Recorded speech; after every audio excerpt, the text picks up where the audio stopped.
Bismillahirrahmanirrahim. Assalamu alaikum. Dear viewers, I am Dr. Nosheen Afshan and you are watching Dr. Nosheen Afshan YouTube. I hope that all of you would be fine, and I am thankful to you for watching this video. To watch more videos, please subscribe my channel and press bell icon. So now let's begin. Our today's topic is optical activity, in which we will study the introduction of optical activity and their further details, and also see the different examples of the enantiomers that are optically active. So in this case, first of all, we will start the introduction of optical activity. So what is the optical activity? It is actually the property of a compound being able to rotate the plane of polarization of plane polarized light.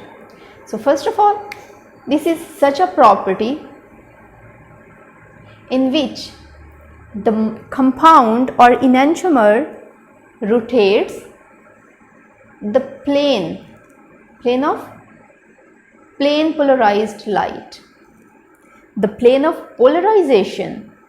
So what that means? That means either they rotate the light in clockwise direction or in anti-clockwise direction.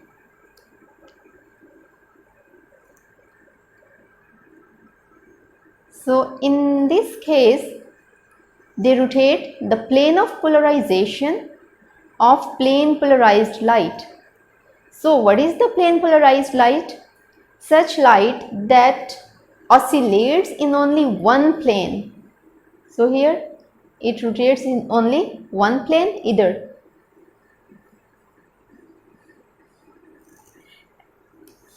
for example, this is the plane polarized light. So this such enantiomer would either rotate it in clockwise or anti-clockwise direction. So the light that oscillates in only one plane would be called as plane polarized light, and those enantiomers that may rotate their plane of polarization would be termed as optical isomers. So such isomers that show the property of optical activity would be called as optical isomers and also known as optically active. So such compounds would be called as optical isomers and they are optically active. So now let's see their details and example as well.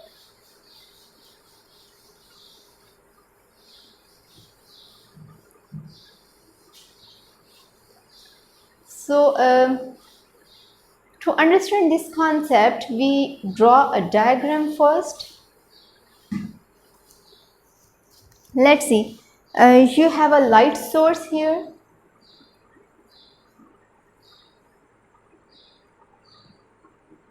And as the light bulb, it emits light in all the directions. And so what happens over here?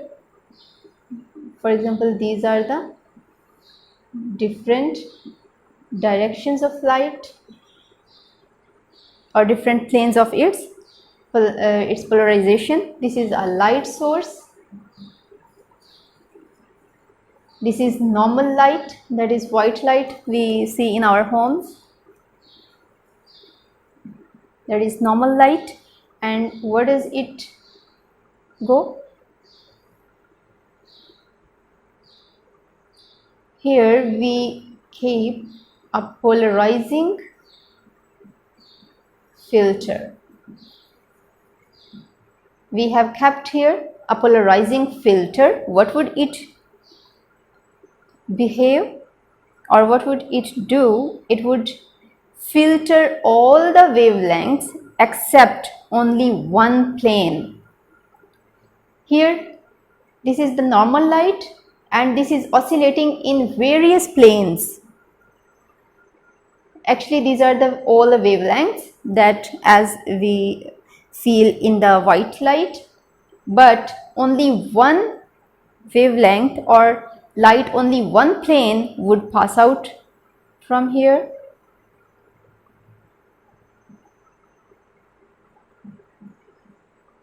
This is a polarizing filter. This would filter out all the other planes of light except one, and that one plane of light would pass ahead.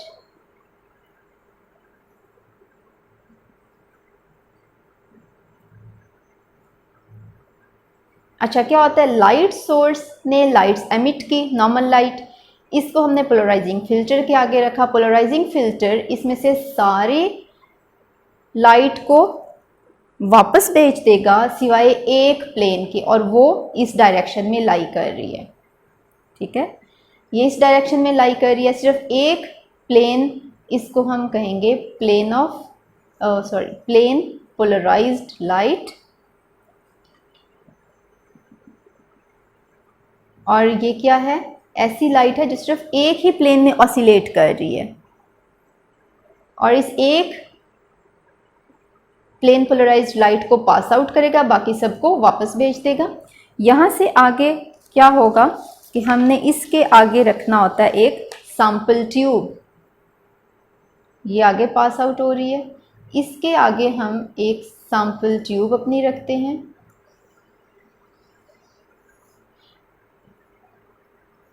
और ये sample tube का क्या है काम, sample tube में हम fill करते हैं chiral compound, sample tube with chiral compound। ठीक है,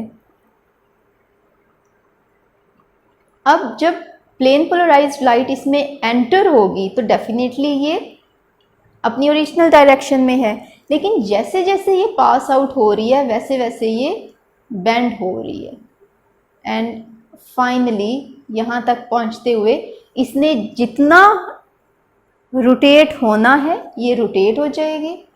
फॉर एग्जांपल यहाँ पे थोड़ी थोड़ी रोटेशन हो रही है, पहले यूँ था, फिर यूँ हुआ, यूँ यूँ, और फिर जितना इसने रोटेट होना है उतना रोटेट हो जाएगा। एट द एंड आपके पास जो सिग्नल आएगा, फाइनल सिग्नल जो आएगा, that is like this one. For example इसने इसको क्लॉकवाइज रोटेट करवाया है। कायरल कंपाउंड हमारा जो भी है, इसने जो प्लेन पोलराइज्ड लाइट थी उसको क्लॉकवाइज रोटेट करवा दिया है। तो इस तरह हम ये कहते हैं कि ऑप्टिकली एक्टिविटी में क्या होता है कि कायरल कंपाउंड या तो क्लॉकवाइज रोटेट कर देती है या फिर एंटी क्लॉकवाइज रोटेट कर देगी, और जो कंपाउंड्स रोटेट नहीं करेंगे वो अकायरल कंपाउंड्स होंगे या वो ऑप्टिकली इनएक्टिव होंगे। So this chiral compound would be optically active. अगर ये प्लेन पोलराइज्ड लाइट को रोटेट करता है तो उसको हम कहेंगे वो ऑप्टिकली एक्टिव है। अगर नहीं रोटेट करेगा तो फिर ना तो वो कायरल होगा, वो अकायरल होगा और ऑप्टिकली इनएक्टिव होगा। अच्छा, उसके बाद हम आ जाते हैं कौन से ऐसे फैक्टर्स हैं जो कि इसकी रोटेशन पे या ऑप्टिकल एक्टिविटी पे अफेक्ट करते हैं। इसमें है डायरेक्शन। देखिए डायरेक्शन वो क्लॉकवाइज या एंटी क्लॉकवाइज या किस डायरेक्शन में वो रोटेट कर रहा है कायरल कंपाउंड, और कितने एंगल पे। जैसे मैंने यहाँ कहा कि पहले यहाँ है, फिर स्लाइटली इधर होता होता जितना उसने टर्न होता रोटेट होना होता है वो हो जाता है। तो कितने एंगल जो डेविएट हो रहा है, जो एंगल चेंज हो रहा है, वो भी आएगा direction and angle of rotation.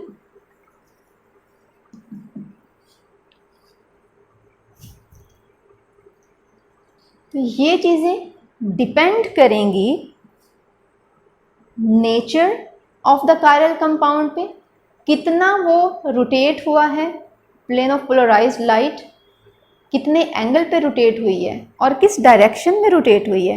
ये फैक्टर्स डिपेंड करेंगे on the nature and concentration of the chiral compound.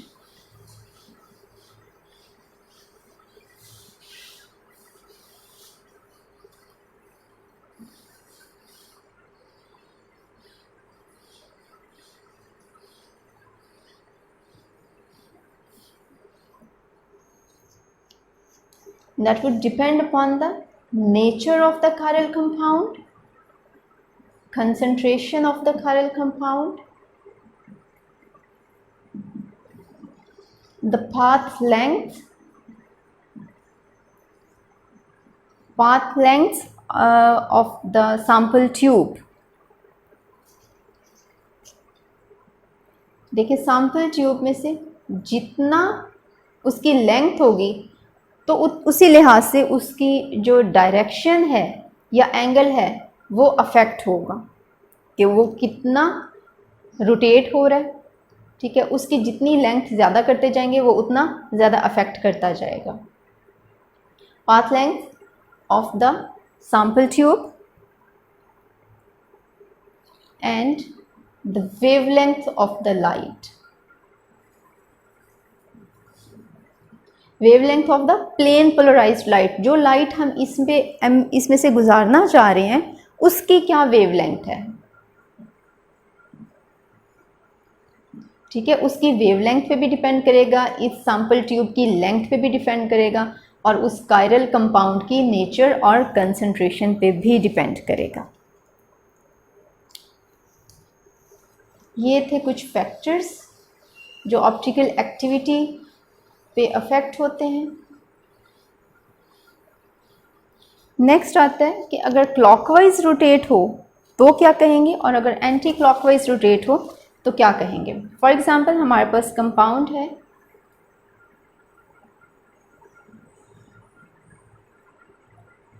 OH, COOH, CH3 and hydrogen. अगर हम इसका इनैंचोमर लें that would look like this. Okay, इसके इनैंचोमर नहीं लेते, लेट्स से ये एक इनैंचोमर की एक कन्फिग्रेशन है और अगर ये से दूसरा इनैंचोमर ले लें या उसकी कन्फिग्रेशन डिफरेंट कन्फिग्रेशन में यही आइसोमर अगर लेते हैं हम तो उसमें क्या होगा,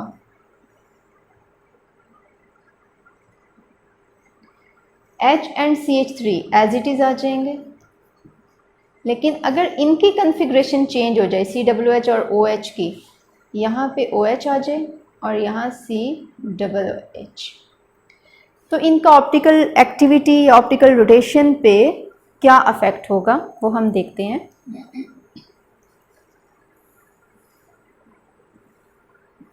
सर्कल ड्रॉ कर लें और उसमें आपकी जो ये वाली प्लेन है इस पे 0 डिग्री है, लाइक ये आपकी बेस लाइन हो गई, इस पे 0 डिग्री की रोटेशन है।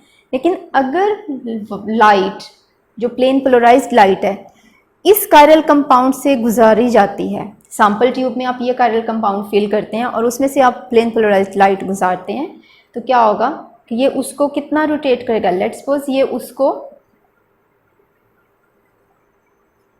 क्लॉकवाइज रोटेट कर रहा है, तो अब यहाँ ये है प्लेन पोलराइज्ड लाइट जो कि रोटेट हो चुकी है। अब हमने 0 डिग्री से इसकी डायरेक्शन इसका एंगल मेजर करना है कि ये कितनी रोटेट हुई है। तो ये जो एंगल होगा ये हम इसको कहेंगे प्लस और अल्फ़ा। साइन इसका अगर क्लॉकवाइज रोटेट कर रही है तो इसको हम प्लस के साइन से रोटेट करेंगे और अल्फ़ा एंगल को शो करेगा और इसको हम कहेंगे डेक्स्ट्रो रोटेटरी। इसको हम बोलेंगे डेक्स्ट्रो रोटेटरी जो कि रिप्रेजेंट होता है D से, या हम इसको कहेंगे पॉजिटिव और ब्रैकेट में पॉजिटिव क्लॉकवाइज के लिए। तो ऐसा इनैंचोमर या ऐसा ऑप्टिकल एक्टिव कंपाउंड जो कि लाइट को क्लॉकवाइज रोटेट करता है, रोटेट्स plane of polarization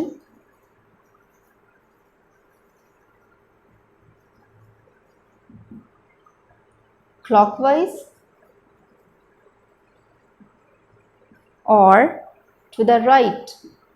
देखिए क्लॉकवाइज में क्या होता है, उसमें भी राइट साइड पे रोटेशन होती है, और चाहे आप टू द राइट कहें या क्लॉकवाइज कहें बात एक ही है।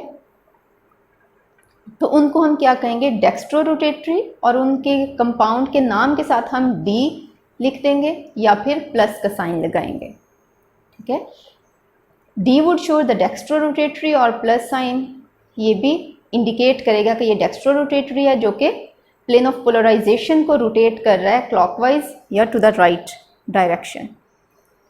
सो ये कंपाउंड जो है ये स्पेसिफिकली इसी नोटेशन को शो करेगा।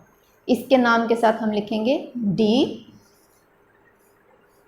एंड समथिंग और प्लस देन इसका नेम इनैंशोमर का। फर्दर इस कंपाउंड पे अगर हम आए, देखें यहाँ ये कन्फिग्रेशन और ये कन्फिग्रेशन टोटली डिफरेंट है। तो इसके बेस पे हम इसका लेट्स सपोज ये इसकी 0 प्लेन पे है, 0 डिग्री पे है, इसने रोटेशन करवानी है एंटी क्लॉकवाइज, इतनी रोटेशन हो गई है। अब इसकी जो रोटेशन है, डायरेक्शन ऑफ रोटेशन, वो नेगेटिव से रिप्रेजेंट की जाती है और एंगल के लिए अल्फ़ा आ जाएगा, माइनस अल्फ़ा, और इनको हम लिखेंगे क्या, levo rotatory, that is represented with small L. ये स्मॉल डी से है, ये स्मॉल एल से रिप्रेजेंट होता है, और negative sign with enclosed in the parenthesis, and it would rotate the plane of polarization in counter or anti-clockwise direction, that is counter clockwise direction, और to the इसमें right था, इसमें left हो जाएगा, टू द लेफ्ट। ठीक है, आप अगर एंटी क्लॉकवाइज देखें तो वो भी लेफ़्ट साइड पे रोटेशन हो रही होती है, इसलिए हम ऐसे कंपाउंड्स को लिवो रोटेटरी कहेंगे, एल से रिप्रेजेंट करेंगे इनके नेम को, एल समथिंग नेम और negative and then their name, या और वो क्या इंडिकेट करेंगे कि ये प्लेन पोलराइज्ड लाइट को एंटी क्लॉकवाइज डायरेक्शन में रोटेट कर रहे हैं या लेफ़्ट साइड पे लेफ़्ट डायरेक्शन में रोटेट कर रहे हैं। तो ये था ऑप्टिकल एक्टिविटी का शॉर्ट सा introduction and details. So thank you very much for watching the video. Stay tuned. Please subscribe my channel and press bell icon. Allah Hafiz.